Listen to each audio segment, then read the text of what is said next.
From this lecture, we will start a new chapter, that is a small signal analysis of BJT. We have already completed the construction part, the characteristics part, and the biasing part of transistors. In this chapter, we will examine the AC response of transistors, and for this purpose, I will introduce different frequently used transistor models. I will introduce different transistor models, or you can say different transistor equivalent circuits. In AC analysis, the first thing we need to do is to decide whether to use a small signal or large signal technique. In this chapter, we will stick with small signals and we will study large signal analysis in the separate chapter. The large signal amplifiers are called as power amplifiers. The large signal amplifiers are called as power amplifiers. There is one separate chapter on power amplifiers. Now we will talk about the operating point in small signal analysis.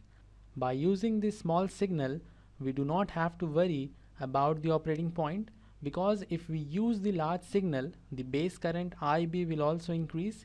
If we use the large signal, the base current IB will also increase, and we already know the collector current IC is equal to beta times the base current, neglecting beta plus 1 ICBO, and if IB increases, this implies the collector current will also increase, and when collector current increases or collector current changes, the operating point, that is Q point, will also change, and this is something which is not desired. We do not want the operating point to change or shift, but we do not have to worry about this condition, because this condition arises in large signal analysis.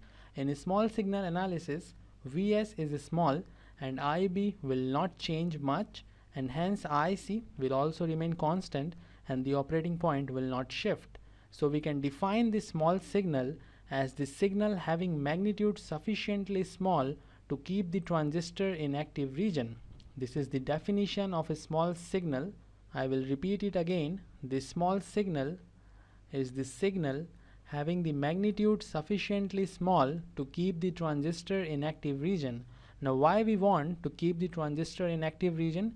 Because we want to use the transistor as an amplifier, and if you want to use the transistor as an amplifier, then it must operate in the active region, because in active region we have the amplification of the weak input signal.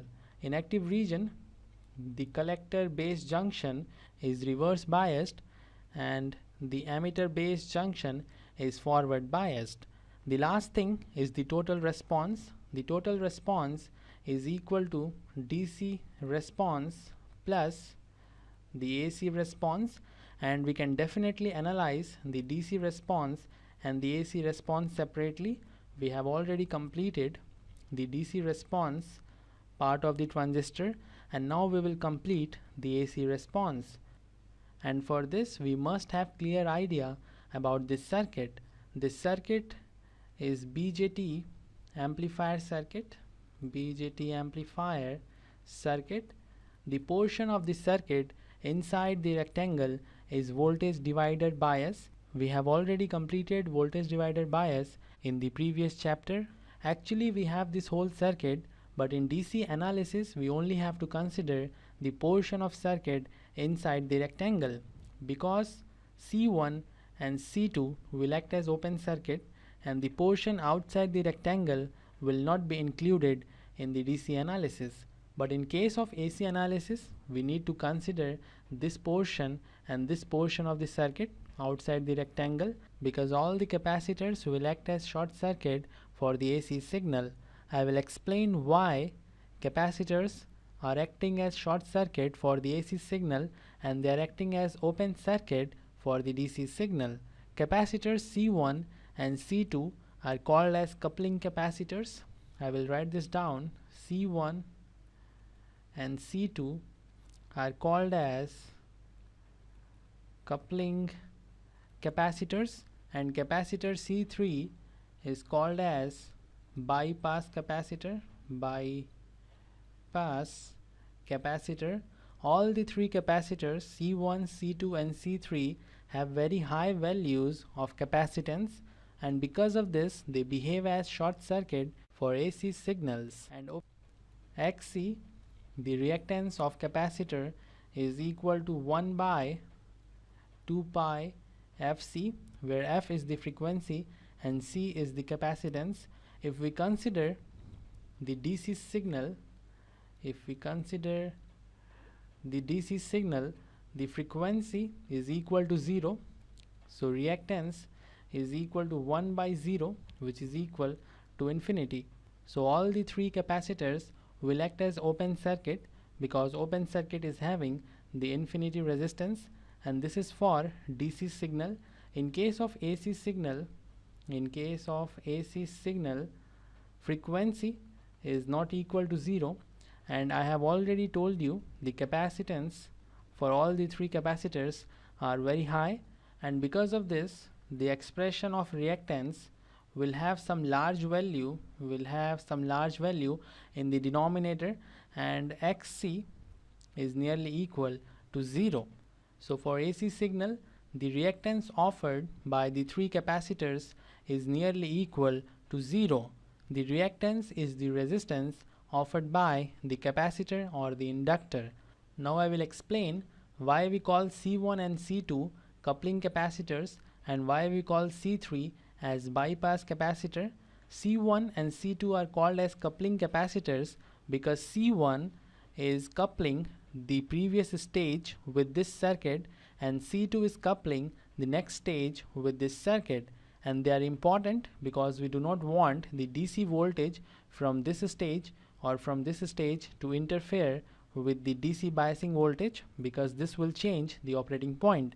The DC signal from this side and the DC signal from this side will see C1 as infinite resistance and C2 as infinite resistance, and they will not interfere with VCC, and the operating point will remain constant. And as they are coupling the previous stage and the next stage, we call them coupling capacitors. C3 is called bypass capacitor because it bypasses the AC signal. The AC signal will have two different paths. The first path is having resistance Re and the second path is having the capacitor C3. There is some resistance because of resistance Re in this path, and C3 will offer zero reactance for the AC signal. So the AC signal will choose this path, and you can see resistance Re is short circuited because of capacitor C3 in case of AC signal. Now why we are so desperate to short circuit the resistance Re? The gain reduces because of resistance Re, and if we short circuit the resistance Re, the gain will increase. I will explain why gain reduces because of Re in the coming presentations, and this is all you need to know about the BJT amplifier circuit. C1, C2 and C3 are very important, why they are used and how they act as open circuit for DC signal and how they act as short circuit for the AC signal. Now to find out the AC response,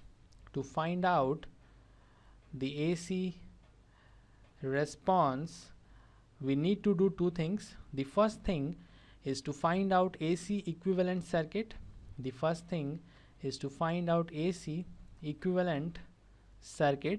And once we have the AC equivalent circuit, we need to replace the transistor with its equivalent model. We need to replace the transistor with its equivalent model. The equivalent model, or we can say equivalent circuit. In the next lecture, I will explain how to obtain the AC equivalent circuit, and after this we will see different equivalent models or equivalent circuits for the transistor. This chapter is very important in analog electronics course, and you will definitely have questions in your exam from this chapter. The coming presentations are very important. Please try to make notes from this lecture so that you may revise them before your exam. This is all for this lecture. See you in the next one.